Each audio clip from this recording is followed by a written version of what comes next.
Yes, hello guys, what's up? Nandito naman si Doc Beans. Meron na naman kaming bagong kaalaman na natuklasan namin sa kakonting aming pag-aaral-aral dito sa Knife Center.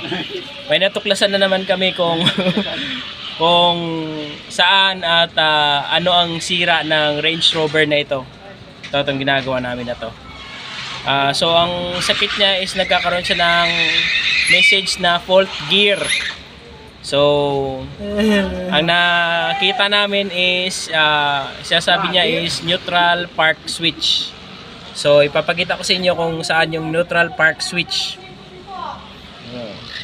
Mia Mia مهندس. Ito. مستر بلوجر مية مية. Yan, kasama ko yan. Yan. مية مية مستر بلوجر والله. اشتغلوا عنده. إذا كتير. Ito yung nakita ko. Yan. Ito.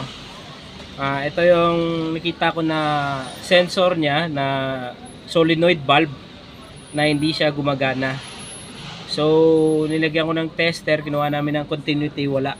Sira to. So, kahit na nung reset ko, ayaw siyang mabura.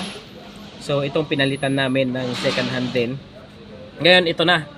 Ito na yung valve body. Yan, nakabit na namin yan. Yan. Yan na. Dito yan siya makikita guys. Yan. Yan. Ito yung neutral park switch niya. Yan, ito. Yan. Tapos, bago ko pinalitan yan, nag-check ako ng wire dito. Hanggang dito sa likod. Yan. Hanggang dyan sa likod. May wire yan sa likod. Yan. Yan sa likod may wire yan. Yan. So, kumuha ako ng continuity. Meron siyang 0.3 na resistance. So, ibig sabihin okay siya. So, ayan. Ito papalitan yan.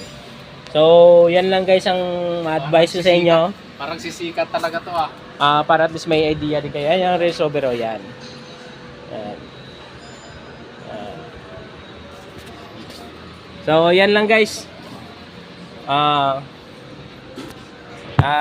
Stay tuned at saka subscribe lang sa Facebook page para may another knowledge na naman.